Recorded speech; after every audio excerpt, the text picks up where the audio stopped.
నిన్న ప్రధానమంత్రి Modi video release చేసిండు. అదే విధంగా విద్యాశాఖ కార్యదర్శిని కూడా ట్రాన్స్ఫర్ చేసిండు. సో ఎన్ని చర్యలు తీసుకుంటా ఉన్నా కూడా మళ్ళీ ఇట్లాంటి ప్రొటెస్ట్ ఎందుకు అంటే ఏం చెప్తారు? అంటే నేనేం చెప్తున్నానంటే ప్రొటెస్ట్ అనేది అది మా జన్మ హక్కు. ఏదైతే ప్రొటెస్ట్ అనేది ఉందో అది రాజ్యాంగబద్ధమైనటువంటి డాక్టర్ బాబాసాహెబ్ అంబేద్కర్ గారు ఇచ్చినటువంటి freedom of expression, freedom of speech. So మరి ఈ విషయంలో తను అంటే శాంతియుతంగా ఎక్కడ కూడా విద్యార్థులు ఎక్కడో కూడా నిరసన అంటే కొట్లాటకు కానీ హింసాత్మకమైన కాండలు కానీ లేదంటే పోలీసుల పైన రాళ్ళు రుడడం కానీ ఎక్కడ జరగల. కానీ అక్కడ స్త్రీలను కూడా చూడకుండా ఆడవాళ్ళను కూడా చూడకుండా ఢిల్లీ పోలీసులు వ్యవహరించిన తీరు నిజంగా చాలా అమానుషం. నిజంగా అలాంటి ఒక చర్య ఎక్కడ జరిగి ఉండకపోవచ్చు. నేను అడ్వకేట్ గా చెప్పండి, ఫాస్ట్ ట్రాక్ కోర్టుల ద్వారా మేము సత్వర న్యాయం చేసే విధంగా అడుగులు ముందుకేస్తున్నాం, ఒక చట్టాన్ని కూడా తీసుకొస్తామంటారు. సాధ్యమయ్యే పని అయ్యేవండి. అసలు ఫాస్ట్ ట్రాక్ కోర్టు వేసి అందులో ఉన్నటువంటి అవినీతి పరులు తీసుకురావాలంటే వాళ్ళే కదా అందులో ఉన్నటువంటి అవినీతి పరులు. ఎవరైతే ఇప్పుడు మేము ఫాస్ట్ ట్రాక్ కోర్టు తీసుకొచ్చామని చెప్పి మోదీజీ గారు చెప్తున్నారో అందులో పేపర్ లీకేజీకి పాల్పడిన వాళ్ళందరూ కూడా ఆ పార్టీ బడా నేతలే కదా. సో మరి వాళ్ళ మీద ఎటువంటి చర్యలు తీసుకుంటారు? సో ఇక్కడ వాళ్ళే క్రియేట్ చేస్తారు, వాళ్ళే అంటే అన్ని రకాలైనటువంటి కార్యక్రమాలు చేయడానికి వదిలేస్తుంటారు. అంటే నేను ఇక్కడ ఏం చెప్తున్నంటే ఫాస్ట్ ట్రాక్ కోర్టు కేవలం ఈ పేపర్ లీకేజ్ మీదే కాదు, విద్యార్థుల్ని హింసించినటువంటి అనేక మంది ఎవరైతే పోలీసు వస్తున్నారో ఏదైతే నేమ్ బ్యాడ్జ్ లేకోకుండా ఉన్నటువంటి వాళ్ళ మీద కూడా ఖచ్చితంగా ఫాస్ట్ ట్రాక్ కోర్టు వేయాల్సిందే. ఖచ్చితంగా వాళ్ళందరినీ కూడా చట్ట ప్రకారం శిక్షించాల్సిందే. ఖచ్చితంగా ఇక్కడ మోడీ గారు బేషరత్తుగా వెంటనే రాజీనామా చేయాల్సిందే. ఏంటంటే ఇక్కడ నాట్ ఓన్లీ పేపర్ లీకేజ్, భారతదేశంలో అనేక రకాలైనటువంటి సమస్యలు, ఇక్కడ మత విద్వేషాలు రెచ్చగొట్టడం దగ్గర నుంచి, అదేవిధంగా కులాల్ని పెంపొందించడం దగ్గర నుంచి కానీ, అదేవిధంగా ఆర్ఎస్ఎస్ వాళ్ళని పెంచి పోషించడంలో కానివ్వండి వీళ్ళు ప్రధాన భూమిక పోషిస్తున్నారు. వీళ్ళు భరతమాత స్టాచ్యూకి ఆర్ఎస్ఎస్ జెండాలు తగిలించడం, అదేవిధంగా దళిత బహుజనుల మీద కుట్రపూరితమైనటువంటి చర్యలు చేయడం. మీరు చూసుకున్నట్టయితే యూపీలో తర్వాత నార్త్లో ఒక 13 ఏళ్ల అమ్మాయిని 30 మందికి పైగా వాళ్ళు రేప్ చేసి చంపడం జరిగింది. మరి వాళ్ళ మీద ఎటువంటి ఫాస్ట్ ట్రాక్ కోర్టు వేశారు మోదీ గారు? అదేవిధంగా యూపీలో జరుగుతున్నటువంటి మర్డర్లకు కానివ్వండి, మానభంగాలకు కానివ్వండి, ఎక్కువగా యూపీ ఉత్తరప్రదేశ్ ఎవరైతే యోగి ఆదిత్యానంద్ గారు ఉన్నారో వాళ్ళ దాంట్లోనే ఎక్కువగా NCRB report, I'm not saying my words, NCRB report, national crime bureau record ప్రకారం అక్కడే హింస మొత్తం జరుగుతుంది. మరి దానికి ఆయన ఏం సమాధానం చెప్తారు? అసలు ఇక్కడ ఎవరైతే వేలు ముద్రగాళ్ళు ఉన్నారో ఆ వేలు ముద్రగాళ్ళు అందరూ ఉన్న పార్టీ ఏదైనా ఉంది మన భారతదేశంలో అంటే అది కేవలం భారతీయ జనతా పార్టీ మాత్రమే. వేలు ముద్రలు ఎవరైతే ఉన్నారో నేను బేషరతుగా చెప్తున్నా, ఎవరైతే వేలు ముద్రలు వాళ్ళు ఉన్నారో వాళ్ళందరూ కలిసికట్టుగా ఉన్నటువంటి ఏకైక Pan Parag batch BJP party. So ఇక్కడ no problem, I have no problem at all. చూద్దాం ఏమవుతుంది. చంపేస్తారా? చంపేనివ్వండి. పోతే అదే మనకి శ్రీశ్రీ గారు చెప్పారు కదా, పోతే అంటే ఏమవుతుంది? బానిస సంఖ్యలు పోతాయి. పోరాడితే పోయేదే ఉంది బానిస సంఖ్యలు తప్ప. సో ఖచ్చితంగా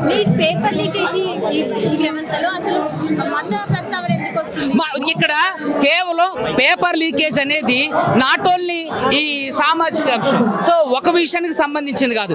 ఇక్కడ మోడీ గారి ప్రభుత్వం నాట్ ఓన్లీ పేపర్ లీకేజ్లో విఫలం కావటం కాదు, ఏదైతే అడ్మినిస్ట్రేషన్ ఉందో అడ్మినిస్ట్రేషన్ అంతట్లో కూడా విఫలం అయింది. సో అక్కడ ప్రతి ఒక్క విషయంలో కూడా మోడీ గారికి సంబంధించి కానీ బీజేపీ పార్టీ నేతలకు సంబంధించి ఎక్కడైనా కొంచెమైనా సమన్వయం పాటిస్తున్నారా? మనం చూసుకున్నట్టయితే బీజేపీ ప్రచార రథం ముందు హనుమంత స్వామి డాన్స్ వేయించడం చూసాం. తర్వాత దాన్ని ప్రశ్నించినందుకు ఎవరైతే ఈ కాషాయ మీడియా ఉందో, ఎవరైతే కాషాయ గూండాలు ఉన్నారో వాళ్ళందరూ దాడులు చేయడం జరుగుతుంది. సో ఎవరైనా ఇక్కడ ఎవరైతే ప్రధానంగా ఉన్నటువంటి పార్టీలో సెంట్రల్ అది హోమ్ మినిస్టర్గా ఉన్నటువంటి సెంట్రల్ హోమ్ మినిస్టర్గా ఉన్నటువంటి వ్యక్తి ఏమంటున్నారు? మమ్మల్ని అంటే ప్రభుత్వాన్ని ప్రశ్నిస్తే వాడు దేశద్రోహులట. మరి ప్రజాస్వామ్యంలో ఉన్నటువంటి మనుషులందరూ కూడా మరి ప్రశ్నించే దేశద్రోహులైతే మరి అంతకుముందు మీరు కూడా ప్రజాస్వామ్యంలో నుండి ప్రతిపక్షంలో ఉన్నప్పుడు మీరు ప్రభుత్వాన్ని మీరు విమర్శించిన వాళ్ళు, మరి మీరు కూడా దేశద్రోహులేనా? చెప్పండి, వాళ్ళు కూడా దేశద్రోహులేనా? ఎందుకు అనంటే ఇక్కడ నాట్ ఓన్లీ స్టేట్, ఇక్కడ ఈ జంజికి సంబంధించినటువంటి ప్రొటెస్ట్ నాట్ ఓన్లీ తెలంగాణ, బెంగళూరులో జరుగుతుంది, దక్షిణ భారతదేశంలో, ఉత్తర భారతదేశంలో అన్ని చోట్ల జరుగుతుంది. సో ఇది national issue, it's not a state issue. ఇది మొత్తం కూడా భారతదేశానికి సంబంధించినటువంటి మూకుమ్మడి ఇష్యూ.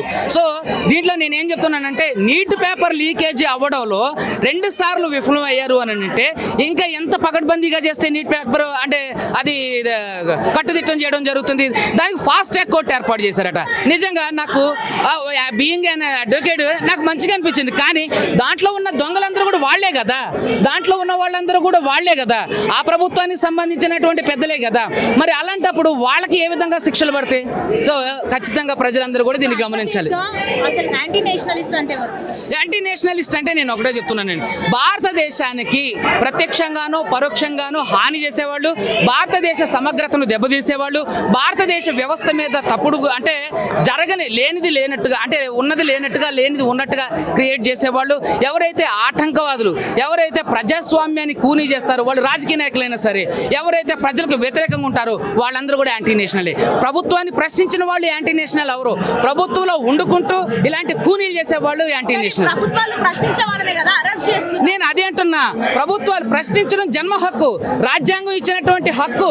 ఫ్రీడమ్ ఆఫ్ స్పీచ్ కానివ్వండి, ఫ్రీడమ్ ఆఫ్ ఎక్స్ప్రెషన్ కానీ రాజ్యాంగం ఇచ్చినటువంటి హక్కు.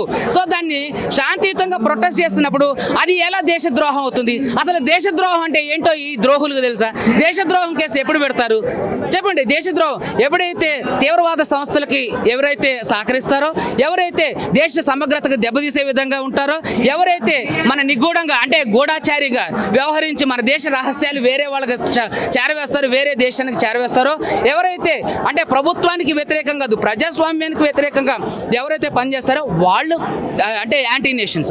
వీళ్ళు కాదు, స్టూడెంట్స్ కాదు యాంటీ నేషన్స్. స్టూడెంట్స్కి ఏం తెలుసండి, మరొక తెలంగాణ ఉద్యమం లాగే భారతదేశంలో ఒక ఉద్యమం స్టార్ట్ అవబోతుంది.